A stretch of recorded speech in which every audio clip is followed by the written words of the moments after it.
Good afternoon, everyone. Thanks, Aneko, for such a beautiful presentation. So my name is Mayowa Ayodele.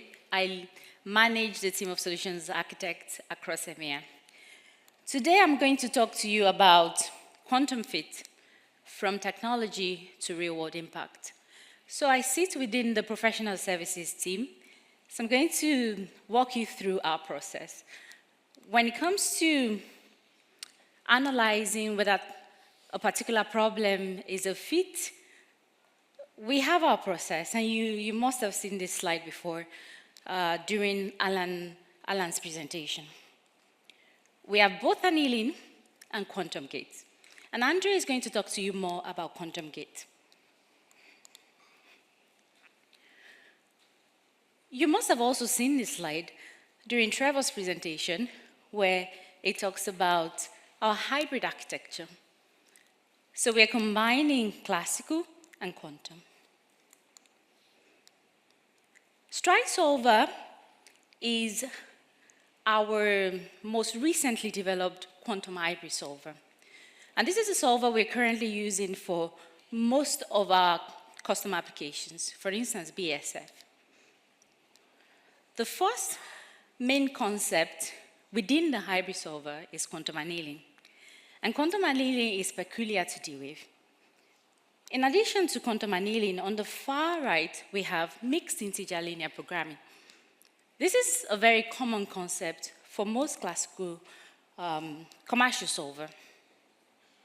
We also have the concept of tensor programming and combinatorial modeling. If we bring those together, they help us to model problems in a more efficient way, in a more compact way. And bringing all of these things together help us to solve problems in a more efficient way. We're looking at the best of multiple things. So what does it look like when we deploy a solution to a customer? On the right side, we have our quantum computer. We also have our hybrid system. Our hybrid system consists of CPU, GPUs, and QPUs. So we are trying to combine all of these resources so that we can solve your problems more efficiently. On the left side, you have your customer application. We have our Ocean SDK, which is open source, that can be installed on the customer's infrastructure. And what we are doing here is we are interacting with the customer's application to get some input data. We're using the Ocean SDK to design the model such that it's in a format that can be solved by our systems. We send the problem to our system. We retrieve the solution back. We post-process it and return it back to the customer's application.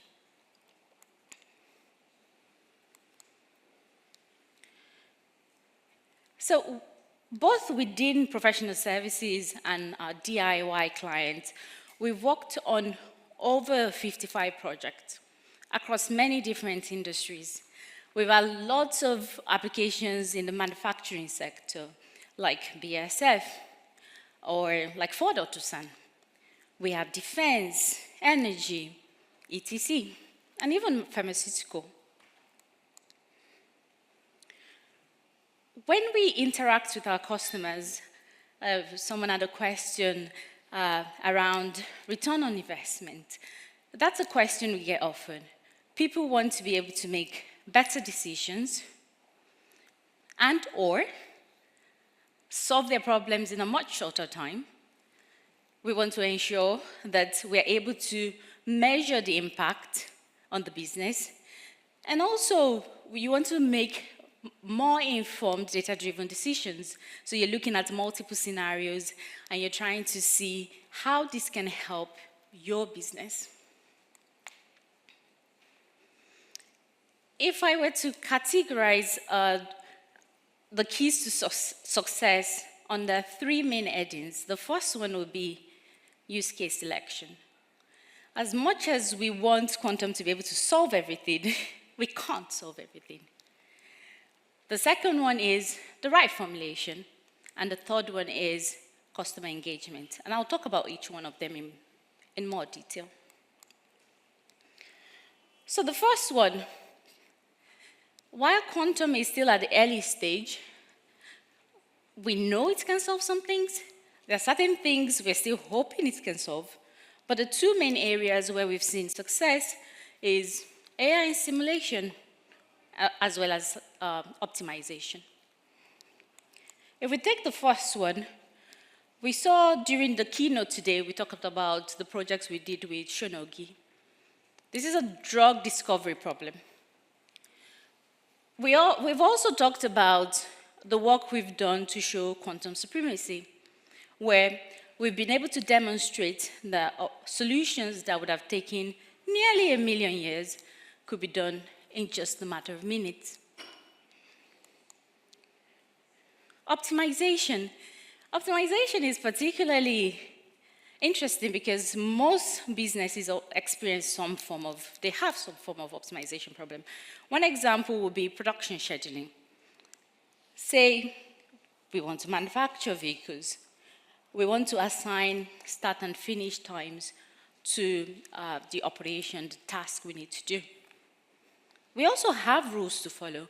We may have capacity constraints, resource constraints, etc. We often have some form of objective, which might relate to time or money or some form of effort.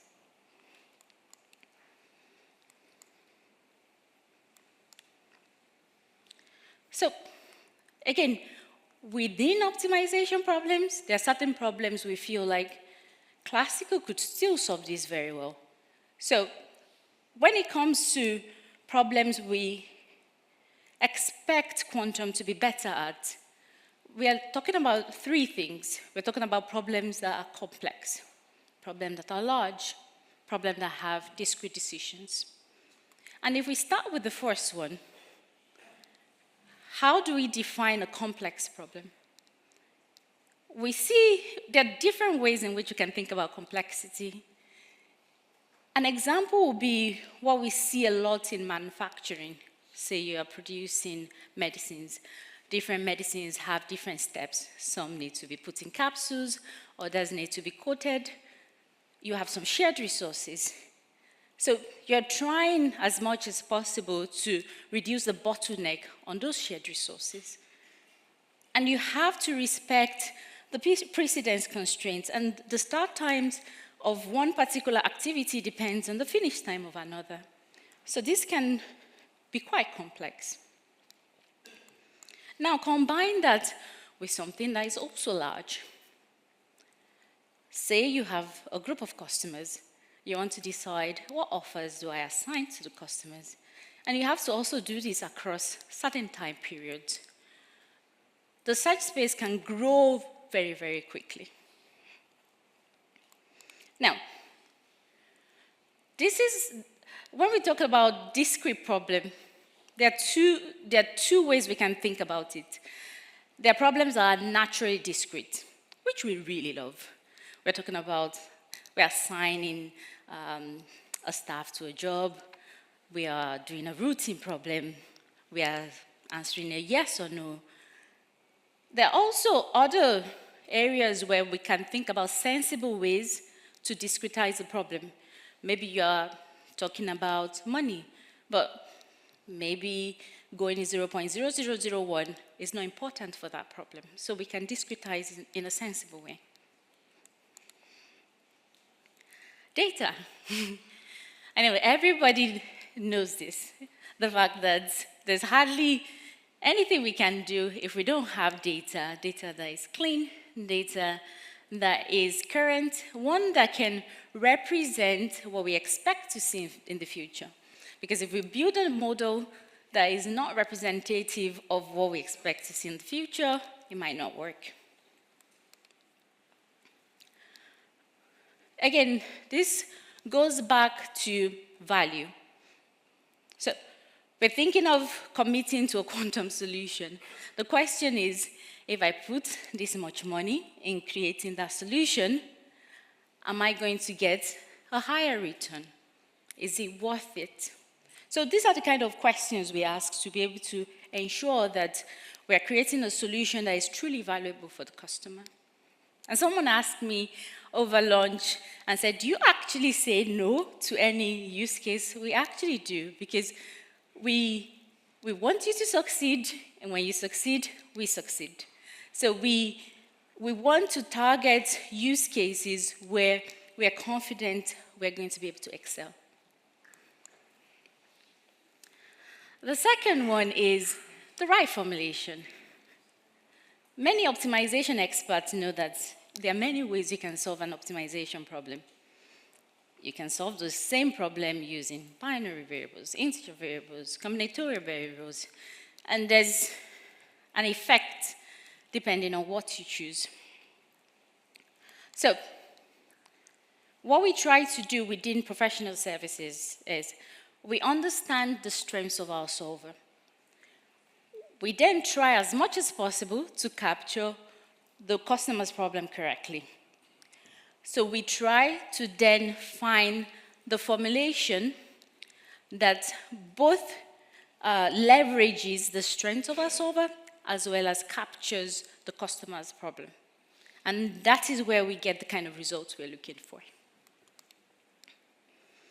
The third one, we work with different customers. Some customers want to be able to build their capability to be able to run their solution on their own.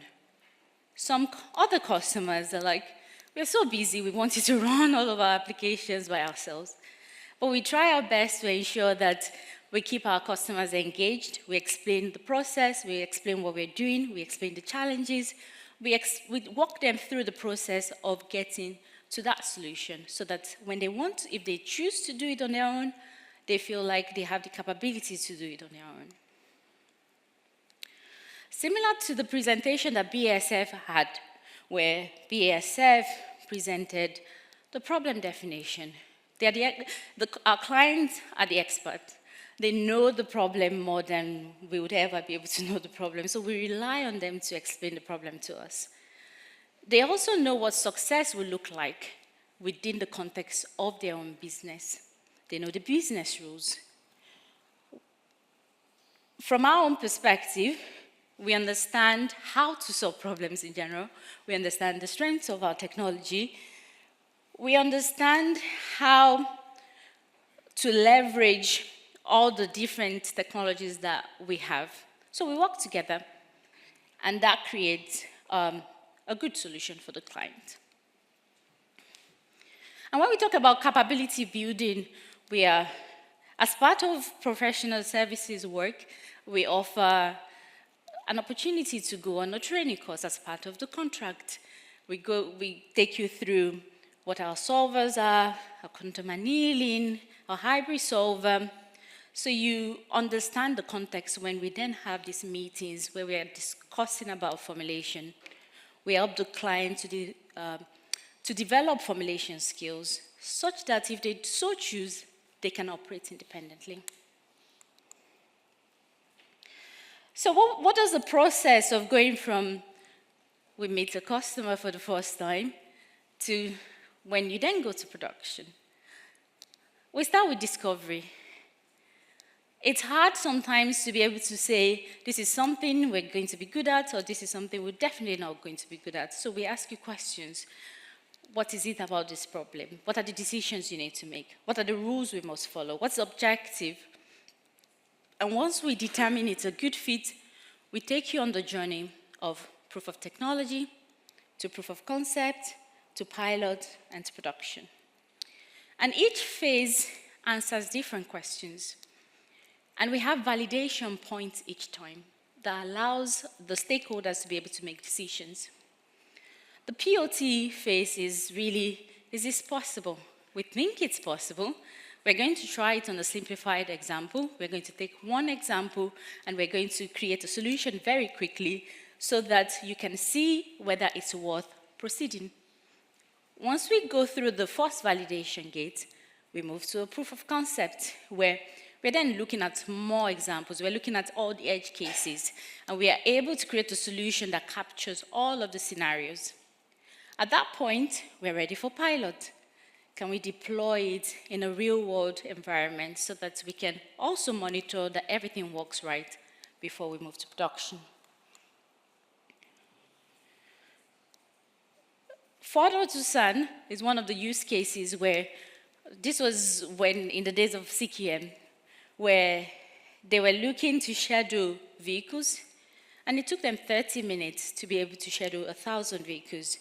With our solution, they could do that in less than 5 minutes. BSF presented earlier. This is one where we saw a massive reduction in time. It took another commercial solver several hours, and with D-Wave Stride solver, it took only 5 seconds, which we thought was really impressive. And not only a reduction in time, there was a reduction in every single objective. Lateness was reduced, setup times were reduced. The time it took to unload every tank in total was reduced. So that's me. That's the journey from meeting you day one to going to production. Thank you very much.